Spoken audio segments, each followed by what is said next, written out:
So, dear students, welcome back to our today's lecture. आज हम दूसरा बहुत important property of solid, that's magnetic property of solid discuss करेंगे. Last two lectures में हमने about dielectric property of solids या dielectric property of different solid, जिसमें हमने ferroelectric, piezoelectric, pyroelectric important property of दो solid हमने detail में discuss किया था.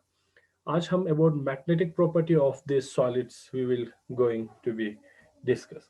ठीक है, तो जब हम मैग्नेटिक प्रॉपर्टी की बात करते हैं तो ये जो magnetic property of this solids are mainly occurring due to the presence of unpaired electron. ये आपको याद रखना है, अनपेयर्ड इलेक्ट्रॉन्स.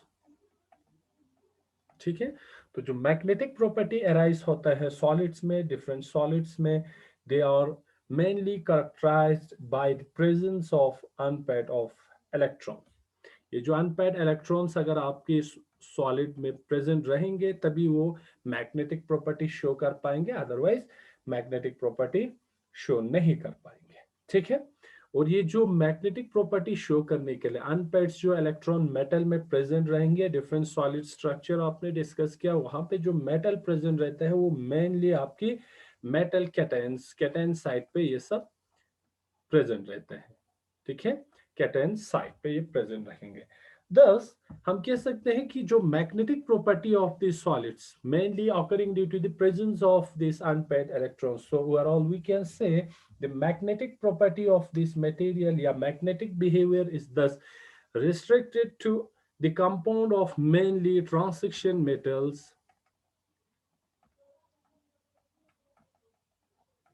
and lanthanides.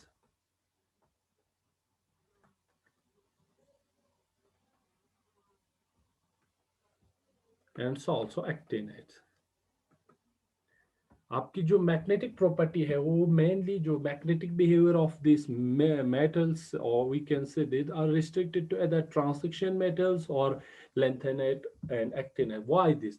क्यों हम ये कह रहे हैं? क्योंकि हमें पता है कि ट्रांजिशन मेटल्स में आपके पास डी इलेक्ट्रॉन होते हैं और यहाँ पे आपके एफ इलेक्ट्रॉन्स होते हैं जो कि मेनली यूजुअली अनपेयर्ड फॉर्म में रहते हैं. ठीक है, अब जब तक कि आपके पास अनपेयर्ड इलेक्ट्रॉन नहीं रहेंगे तब तक आपका मैग्नेटिक बिहेवियर उतना शो अप नहीं होंगे. ठीक है, so on the basis of this unpaired electrons, ये जो आपके अनपेयर्ड इलेक्ट्रॉन्स है and their orientation, we can classify this material, yeah, solids into different types of magnetic material. So we can say based on the number of unpaired electrons, or we can say based on the presence of unpaired electrons and their orientation,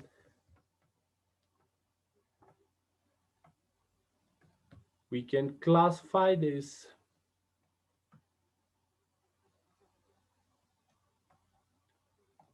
solids is, हम solids को classify कर सकते हैं. सबसे पहले आपका जो solid होता है diamagnetic solids, ये एक कैटेगरी होते हैं. Then you have your paramagnetic solids. Then you have another important, that is ferromagnetic solids. And the fourth one is your antiferromagnetic solids. ये जो मेनली फोर कैटेगरी के सॉलिड्स में आप क्लासिफाई कर सकते हैं बेस्ड ऑन द प्रेजेंस और absence of unpaired electrons and their orientation. उनकी ओरिएंटेशन की बेसिस पे हम इन सॉलिड्स को क्लासिफाई करते हैं. ठीक है, तो सबसे पहले हम देखते हैं ये जो डाईमैग्नेटिक सॉलिड्स किन सॉलिड्स को कहेंगे. सो डाईमैग्नेटिक सॉलिड्स और दो सॉलिड्स, ये वो मैग्नेटिक सॉलिड्स है जिनमें अनपेयर्ड इलेक्ट्रॉन प्रेजेंट नहीं होते हैं. सो there are no unpaired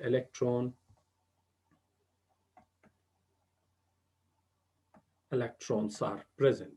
diamagnetic में क्या है, कोई भी अनपेड इलेक्ट्रॉन्स प्रेजेंट नहीं होते हैं, देयरफॉर मैग्नेटिक फील्ड का ऐसे सॉलिड्स पे कोई इफेक्ट नहीं होंगे।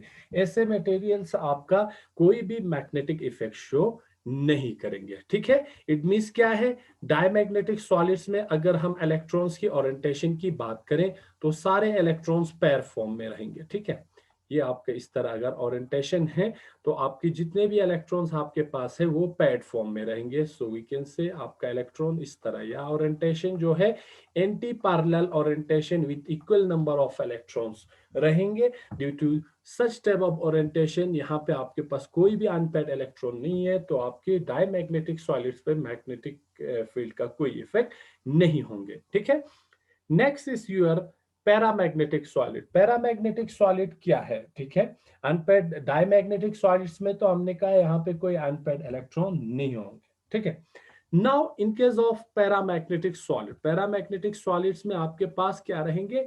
अनपेड इलेक्ट्रॉन प्रेजेंट रहेंगे। ठीक है, unpaired electrons are present, but the orientation of these unpaired electrons are random। यहाँ पे आपके पास randomly ये जो डाइलेक्ट्रिक सॉलिड्स में इलेक्ट्रॉन randomly ये है अरेंज रहता है। ठीक है, तो अगर हम ऐसे ये इलेक्ट्रॉन्स करें तो यहाँ पे ये रेंडम होंगे, इनका कोई भी ओरिएंटेशन, प्रॉपर ओरिएंटेशन नहीं होंगे। ठीक है, तो ओवरऑल यहाँ पे कुछ इलेक्ट्रॉन्स ऊपर की ओर अलाइन है, कुछ नीचे की ओर अलाइन है। ओवरऑल यहाँ पे हमारे पास कुछ number of unpaired electron present रह रहे हैं, जिसकी वजह से ये जो ऐसे जो मटेरियल्स होंगे वो आपका मैग्नेटिक प्रॉपर्टी शो अप करते हैं। ठीक है, तो ऐसे मटेरियल सॉलिड्स को हम कहेंगे पैरामैग्नेटिक सॉलिड्स। ठीक है, तो ये क्या होगा, जब इस मटेरियल को आप किसी मैग्नेटिक फील्ड के अंदर इस मटेरियल को आप डाल देंगे, तो अगर आप इस मटेरियल को कोई मैग्नेटिक फील्ड, जिससे फॉर एग्जांपल आप इससे एच से अगर आप इसको डिनोट करते हैं, तो ये क्या करेंगे, ये अलाइन हो जाएंगे। अगर आप मैग्नेटिक फील्ड इस डायरेक्शन में अप्लाई कर रहे हैं तो ये जो इलेक्ट्रॉन्स है वो कोशिश करेंगे कि they tend to be aligned along this magnetic field, इस मैग्नेटिक फील्ड की डायरेक्शन में ये अलाइन होने की कोशिश करेंगे। तो ये प्रॉपर्टी है आपकी पैरामैग्नेटिक सॉलिड्स की। ठीक है, then we have our ferromagnetic solids. तो this ferromagnetic solids are also unpaired electron, इनमें भी आपके पास अनपेड इलेक्ट्रॉन्स प्रेजेंट रहता है। ठीक है, unpaired electrons are present,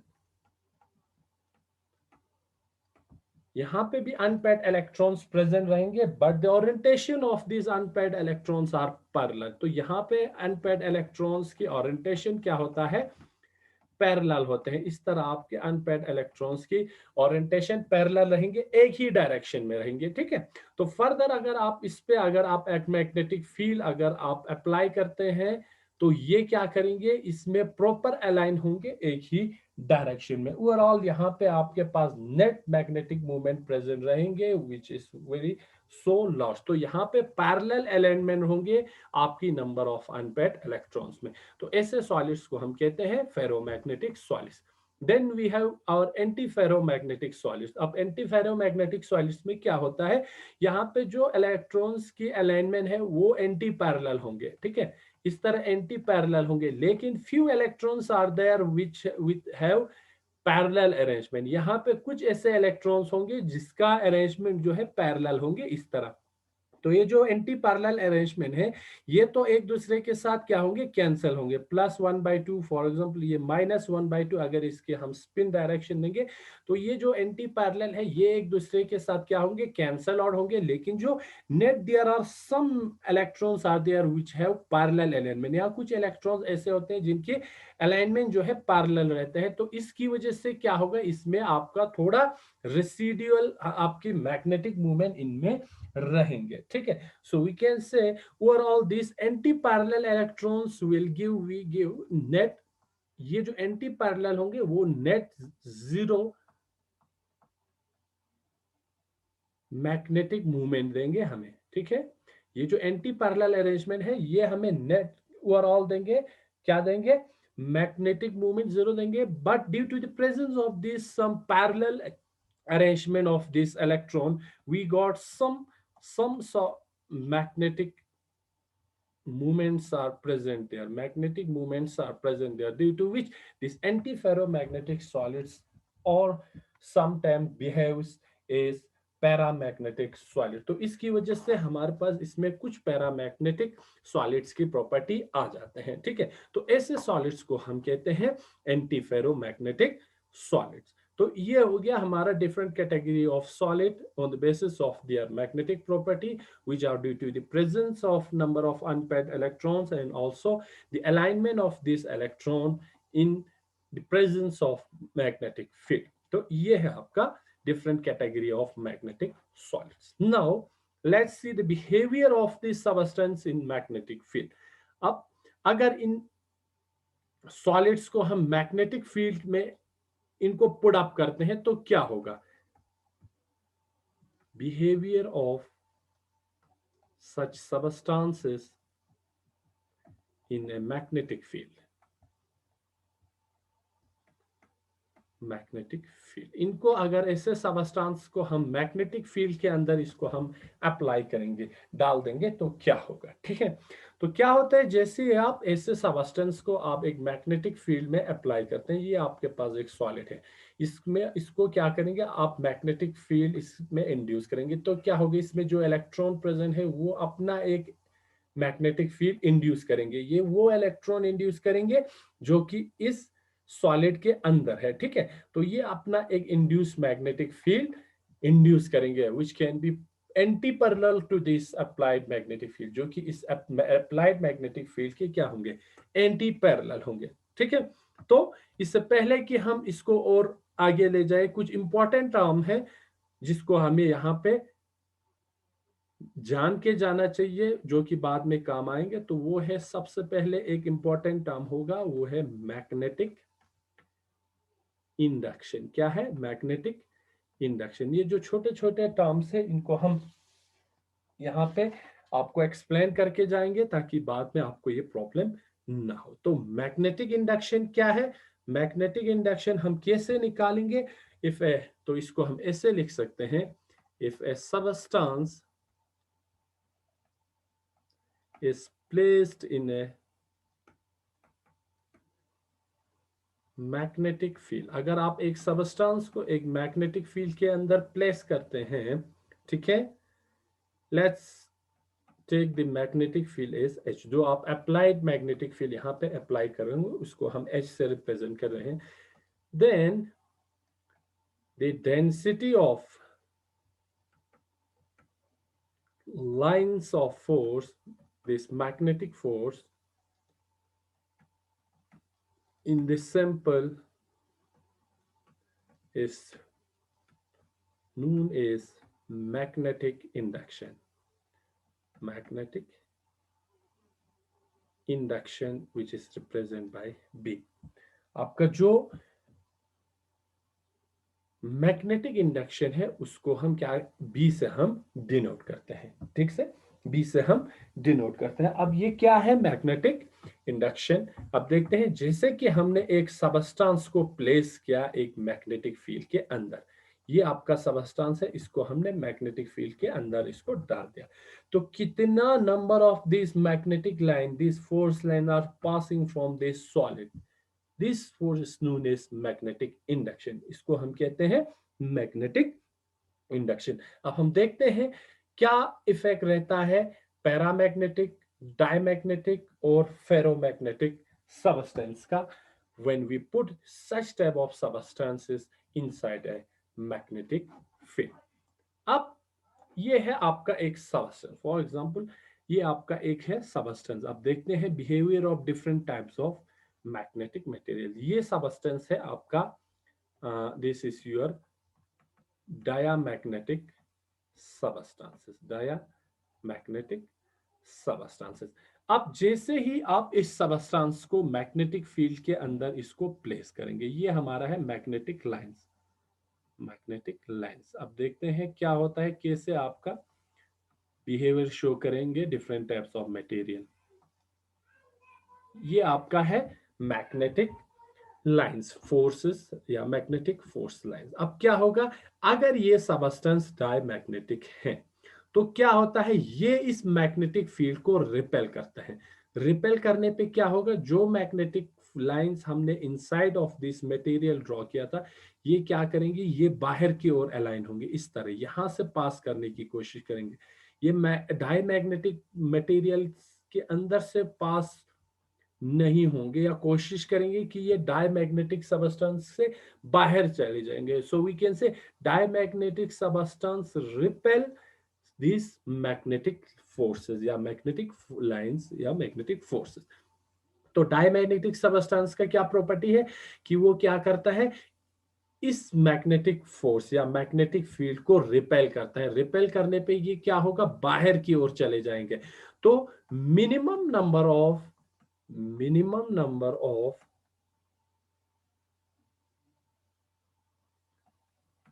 lines of force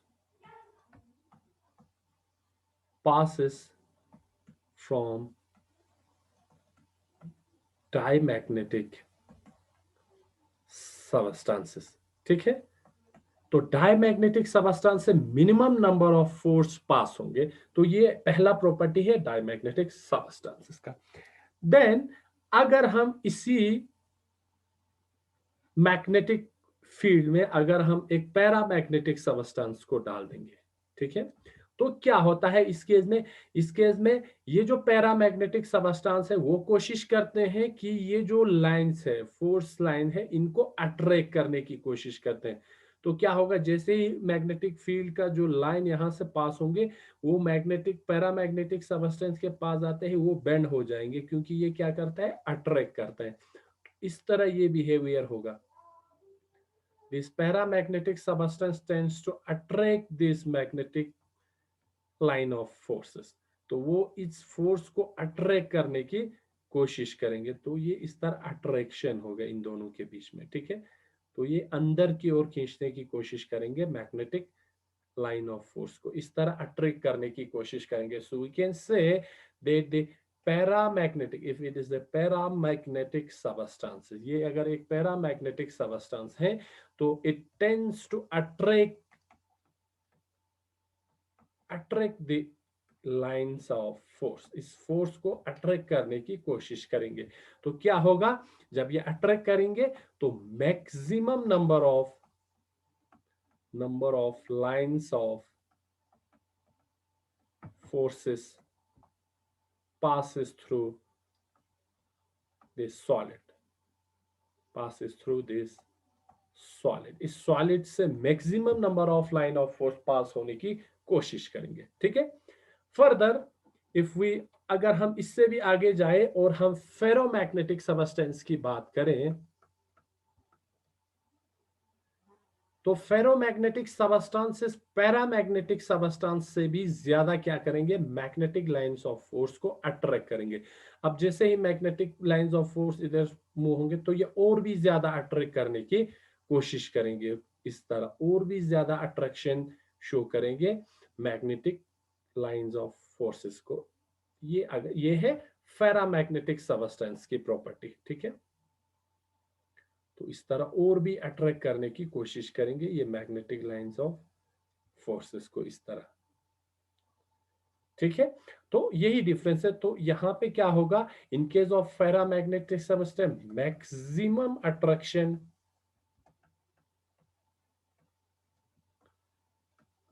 shown to magnetic lines of forces। तो यहाँ पे और भी क्या होगा, और भी maximum number of lines of force, magnetic lines of force passes through this ferromagnetic substances, ठीक है। तो ये है behaviour of different substances under magnetic field. तो ये एक इंपॉर्टेंट टर्म था मैग्नेटिक इंडक्शन, कि कैसे आपका magnetic number of line of force passes होते हैं आपके उस सबस्टेंस से। Next the important terms are magnetic permeability. ये इंपॉर्टेंट टर्म है मैग्नेटिक परमिएबिलिटी। इससे हम रिप्रेजेंट करते हैं म्यू से, अब ये क्या चीज है वो हम देखते हैं। दिस म्यू इज, और वी कैन से, ये एक मटेरियल में कितना मैग्नेटाइजेशन होगा, ये हमारा मैग्नेटिक परमेबिलिटी हमें बताता है। ठीक है, इसको हम परमेबिलिटी भी कह सकते हैं, ऑल्सो रेफर्ड एज परमेबिलिटी। इसको आप मैग्नेटिक परमेबिलिटी भी कह सकते हैं या परमेबिलिटी भी कह सकते हैं। ठीक है, this permeability is a property of a magnetic material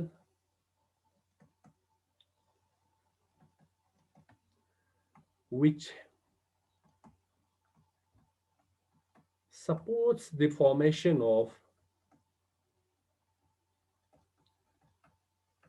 magnetic field। ये क्या करता है, मैग्नेटिक फील्ड की फॉर्मेशन को सपोर्ट करता है। ठीक है, और we can say it's the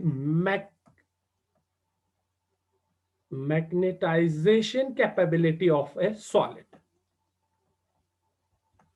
capability of a solid, ये एक सॉलिड की मैग्नेटाइजेशन कैपेबिलिटी है कि कितना मैग्नेटिक फील्ड फॉर्म होंगे। जब आप उस सबस्टेंस को एक मैग्नेटिक फील्ड के अंदर डाल देंगे तो वहां पे कितना मैग्नेटिक फील्ड फॉर्म होंगे, उस एबिलिटी को हम मैग्नेटिक परमेबिलिटी कहते हैं। अगर हम मैथमेटिकल या फॉर्म में अगर इस मैग्नेटिक परमेबिलिटी को शो करें तो this mu is equal to B upon H. B is और magnetic induction divided by H। H is our applying magnetic field।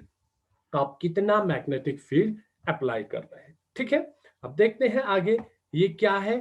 तो दिस डिफरेंट सॉलिड्स की जो मैग्नेटिक परमेबिलिटी क्या होगा वो देखते हैं। So for diamagnetic substances or we can say diamagnetic material, this magnetic permeability is less than 1 क्योंकि इनमें कोई मैग्नेटिक फील्ड नहीं है। ठीक है, सो अगर हम पैरामैग्नेटिक सबस्टेंस की बात करें, paramagnetic substances, this mu is greater than 1। mu means magnetic permeability। for ferromagnetic substances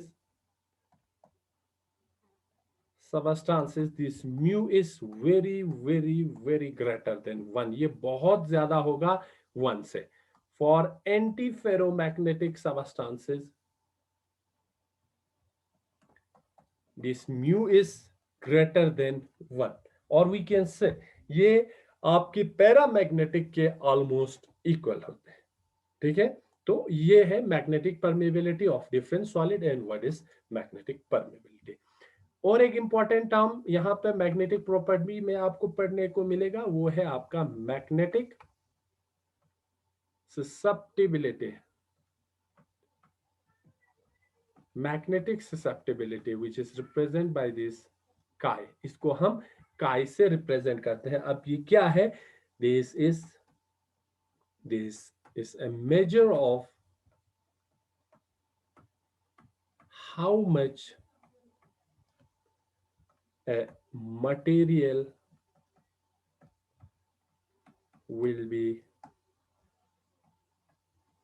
magnetized in an applied field. एक अप्लाइड फील्ड के अंदर जब आप एक मटेरियल को प्लेस करते हैं तो वो मटेरियल कितना मैग्नेटाइज होगा, उसमें कितना मैग्नेटिक प्रॉपर्टी डेवलप होंगे, उसे हम कहते हैं magnetic susceptibility. This magnetic susceptibility is given by m divided by h। This m is nothing, this is the magnetization, कितना मैग्नेटाइजेशन होता है एक मटेरियल में, divided by h is our applied field. जब आप एक मटेरियल पे एक अप्लाइड फील्ड अप्लाई करते हैं तो उस मटेरियल में कितना मैग्नेटाइजेशन होगा उसे हम कहते हैं मैग्नेटिक ससेप्टिबिलिटी। ठीक है, मैग्नेटिक ससेप्टिबिलिटी। अब क्या होगा, मैग्नेटिक ससेप्टिबिलिटी यहां पे, फिर यहां पे मैग्नेटिक ससेप्टिबिलिटी को अगर हम इस डायमैग्नेटिक, पैरामैग्नेटिक, फेरोमैग्नेटिक मटेरियल्स के लिए अगर हम ये देखें तो magnetic susceptibility of these diamagnetic substances are small and negative। Diamagnetic के लिए मैग्नेटिक ससेप्टेबिलिटी बहुत स्मॉल होते हैं और नेगेटिव होते हैं, ठीक है। For paramagnetic substances the magnetic susceptibility और पॉजिटिव, ये पॉजिटिव होगा और स्मॉल होंगे। For ferromagnetic substances the magnetic susceptibility और वेरी लार्ज, ये बहुत बड़ा होगा, वैल्यू जो है इसका बहुत ज्यादा होगा। For antiferromagnetic substances the value of magnetic susceptibility are positive, ये पॉजिटिव होंगे एक तो, एंड समवट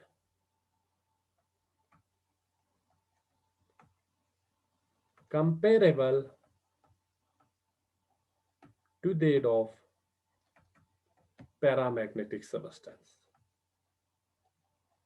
paramagnetic सबस्टांसेस, ये पैरामैग्नेटिक सबस्टांसेस के लगभग इक्वल होंगे, ठीक है।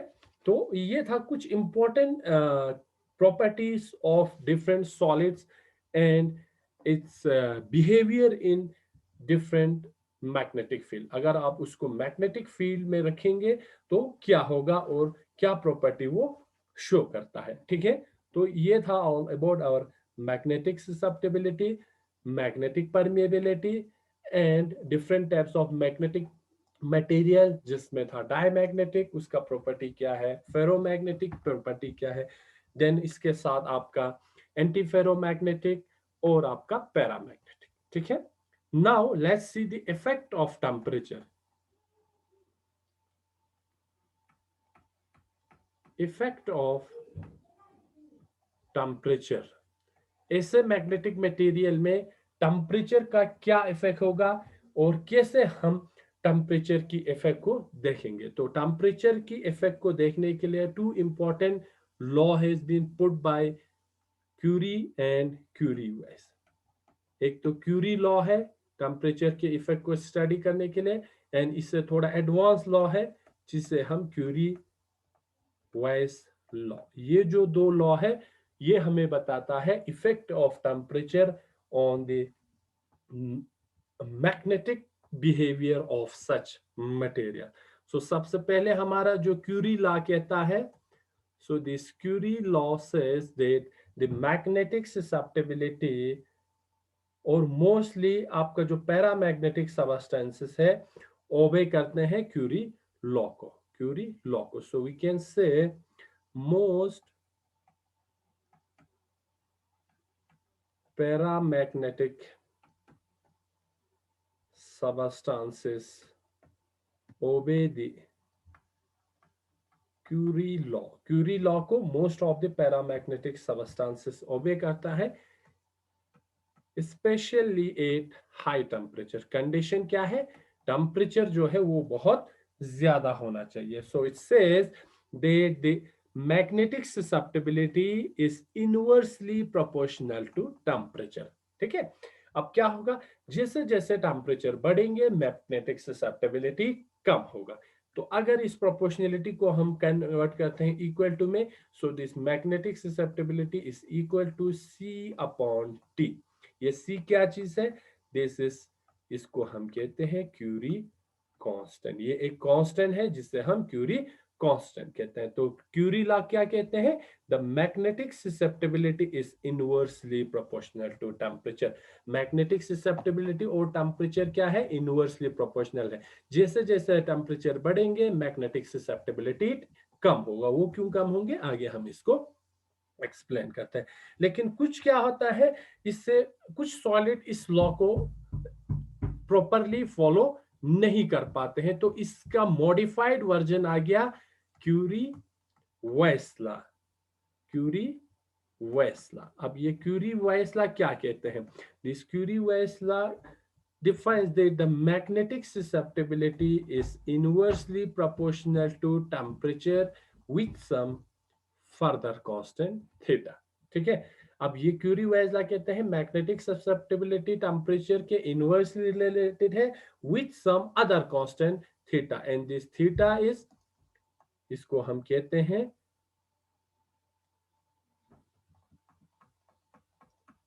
Vice constant. इस थीटा को हम कहते हैं वेस constant.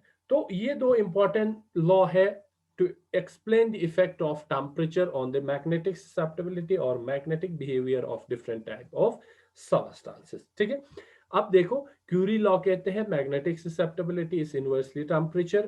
Curie Weiss law further modify करते हैं this magnetic susceptibility is inversely proportional to temperature along with some constant।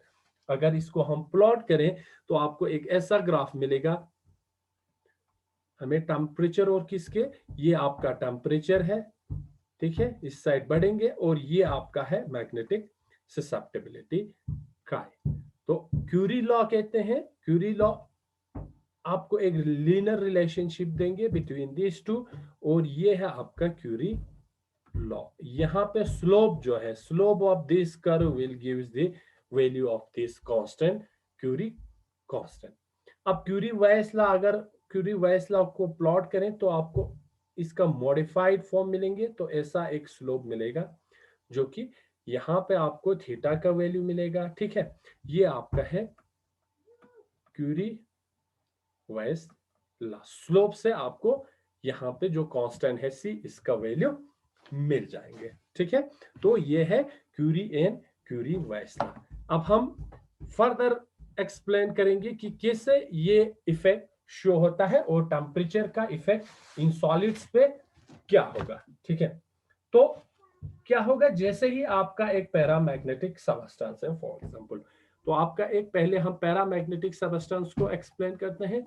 If you have a paramagnetic substances, आपके एक पास एक पैरामैग्नेटिक सबस्टेंसेस है, तो ये जो कह रहा है कि मैग्नेटिक जो आपका ससेप्टिबिलिटी है ये इनवर्सली प्रोपोर्शनल टू टेम्परेचर है। क्यों है वो हम देखेंगे। और अगर हम इसको प्लॉट करें बिटवीन टेम्परेचर एंड, ये आपका टेम्परेचर है, ये आपका मैग्नेटिक ससेप्टिबिलिटी है, तो ये जो पैरामैग्नेटिक सबस्टेंस है इनकी मैग्नेटिक ससेप्टिबिलिटी डिक्रीज होता है विद टेम्परेचर। इस तरह आपका ये डिक्रीज होगा। क्यों होते हैं अब वो देखेंगे। हमें पता है कि पैरामैग्नेटिक सबस्टेंस पे हमारे पास क्या है, नंबर ऑफ अनपेयर्ड इलेक्ट्रॉन्स है। ये क्या कर रहा है, अगर यहां से आप इसको मैग्नेटिक फील्ड अप्लाई करेंगे तो ये कोशिश करेंगे दिस मैग्नेटिक फील्ड के अलोंग ये अलाइन होने की। अब क्या होगा, जैसे जैसे आप यहाँ पे इसको टेम्परेचर देंगे, if you provide some temperature to this solid, ये टेम्परेचर क्या है, थर्मल एनर्जी है। ये जो थर्मल एनर्जी, इस टेम्परेचर की थर्मल एनर्जी इस अलाइनमेंट को क्या करेंगे, डिस्टर्ब करने की कोशिश करेंगे। अब जैसे जैसे हाई टेम्परेचर पे जाएंगे इनकी जो अलाइनमेंट है वो डिस्टर्ब होंगे, इस तरह मैग्नेटिक फील्ड के अलोंग अलाइन नहीं रहेंगे, जिसकी वजह से आपका मैग्नेटिक ससेप्टिबिलिटी भी क्या होगा, डिक्रीज होगा। क्योंकि मैग्नेटिक ससेप्टिबिलिटी किसकी वजह से आता है, due to the alignment of this magnetic movement along with this magnetic field. इस मैग्नेटिक फील्ड की डायरेक्शन में मैग्नेटिक मूवमेंट के अलाइन होने की वजह से आपका मैग्नेटिक ससेप्टिबिलिटी बढ़ता है।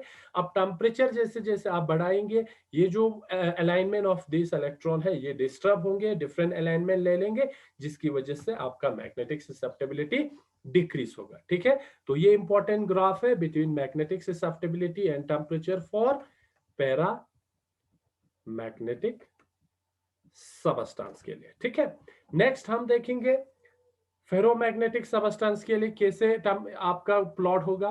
सो फॉर फेरोमैग्नेटिक सबस्टेंसेस, आपको पता है फेरोमैग्नेटिक सबस्टेंस में क्या है, सबसे ज्यादा नंबर ऑफ अनपेयर्ड इलेक्ट्रॉन है और पैरेलल अलाइनमेंट है ऑफ दिस इलेक्ट्रॉन। इस तरह ये मैग्नेटिक फील्ड के पैरेलल क्या होता है, अलाइन होते हैं। अब क्या होगा, जैसे ही आप इसको टेम्परेचर देंगे, टेम्परेचर देने पे यहां पे भी क्या होगा, डिस्टर्बेंस होंगे, disturbance created in the alignment of electrons. अब जैसे जैसे आप इसको टेम्परेचर बढ़ाएंगे इसकी अलाइनमेंट में डिस्टर्बेंस आता जाएगा और आपकी जो मैग्नेटिक ससेप्टिबिलिटी कम होंगे। देन ये एक पॉइंट ऐसा आएगा, इसके बाद ये पैरामैग्नेटिक बिहेव करना स्टार्ट करेंगे। ठीक है, तो यहां पे तो ये था फेरोमैग्नेटिक, तो जैसे जैसे टेम्परेचर आपका बढ़ गया, टेम्परेचर ऐसे बढ़ता गया, तो एक पॉइंट आके ये इसकी अलाइनमेंट डिस्टर्ब हो गए तो ये this will become paramagnetic substances, ये पैरामैग्नेटिक सबस्टेंस बन गया, ठीक है।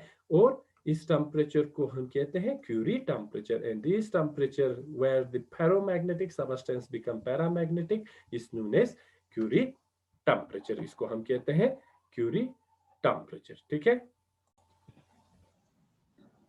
तो हम यहाँ पे कह सकते हैं कि below this temperature which is Curie temperature, इस टेम्परेचर को हमने क्या कहा, this TC, at this temperature where this ferromagnetic material become paramagnetic, जिसे हम टी से रिप्रेजेंट करते हैं, इस टेम्परेचर को हम कहते हैं Curie temperature, Curie temperature. We can say below Curie temperature, the material is ferromagnetic, ferromagnetic, but लेकिन above this temperature, above TC, इस टेम्परेचर के ऊपर जाते ही the same material became paramagnetic, ये क्या हो गया, पैरामैग्नेटिक बन गया। क्यों? क्योंकि जैसे ही कि हमने यहाँ पे टेम्परेचर इंक्रीज किया, the disturbance due to the thermal energy of this increasing the temperature, इस टेम्परेचर की थर्मल एनर्जी इंक्रीज होने की वजह से यहाँ पे जो पहले पैरेलल अलाइनमेंट था, अब इसमें डिस्टर्बेंस क्रिएट हो गया। अब ये पैरेलल भी हो सकता है, एंटी पैरेलल भी हो सकते हैं। इस एंटी पैरेलल बिहेवियर की वजह से इस क्यूरी टेम्परेचर के अबव ये जो आपका मटेरियल पहले फेरोमैग्नेटिक था, अब ये आपका पैरामैग्नेटिक मटेरियल में कन्वर्ट हुआ है। और इस टेम्परेचर को जहां पे ये ट्रांसैक्शन होता है from ferro to para, this temperature is known as Curie temperature. तो ये था आपका effect of temperature on ferromagnetic material. Now let's see the effect of temperature on antiferromagnetic substances और मटेरियल। एंटीफेरोमैग्नेटिक सबस्टेंस में क्या होगा, एंटीफेरोमैग्नेटिक सबस्टेंस को हमने ऐसे दिखाया था कि कुछ यहाँ पे मैक्सिमम तो यहाँ पे एंटी पैरेलल अरेंजमेंट में होते हैं, कुछ यहाँ पे क्या होगा इस तरह एंटी पैरेलल में रहता है, जिसकी वजह से अनपेड फॉर्म में रहते हैं, जिसकी वजह से यहाँ पे मैग्नेटिक प्रॉपर्टी शो होता है। अब हम क्या करेंगे, इसमें टेम्परेचर को इंक्रीज करेंगे। तो जैसे जैसे इसमें टेम्परेचर इंक्रीज होगा तो ये जो ऑलरेडी पैरेलल अरेंजमेंट में जो है, ये देखो पेयर फॉर्म में जो इलेक्ट्रॉन्स है इनमें डिस्टरबेंस होंगे, डिस्टरबेंस होने की वजह से कुछ तो पेयर फॉर्म में रहेंगे, बाकी यहाँ पे क्या होगा एंटी पैरेलल फॉर्म में आ जाएंगे। इस तरह एंटी इसमें हम पेयरिंग नहीं होगा इन टेम्परेचर इंक्रीज की होने की वजह से। अब जैसे कि टेम्परेचर इंक्रीज होने से यहाँ पे नंबर ऑफ अनपेयर्ड इलेक्ट्रॉन्स ज्यादा हो रहे हैं, तो यहाँ पे मैग्नेटिक ससेप्टेबिलिटी भी क्या होगा, इंक्रीज होगा। तो अगर हम इनको प्लॉट करें बिटवीन, अगर हम प्लॉट करें temperature and magnetic susceptibility for antiferromagnetic material, starting में क्या होगा, स्टार्टिंग में आपका ये जो ससेप्टेबिलिटी बढ़ेंगे, क्योंकि जैसे जैसे आपने टेम्परेचर बढ़ाया यहाँ पे number of unpaired electrons increase हो गए। लेकिन कुछ टाइम ऐसे आएंगे जहां पे फर्दर ये जो डिस्टर्बेंस है वो ज्यादा होने की वजह से ये जो ससेप्टेबिलिटी फिर से डिक्रीज हो रही, ठीक है।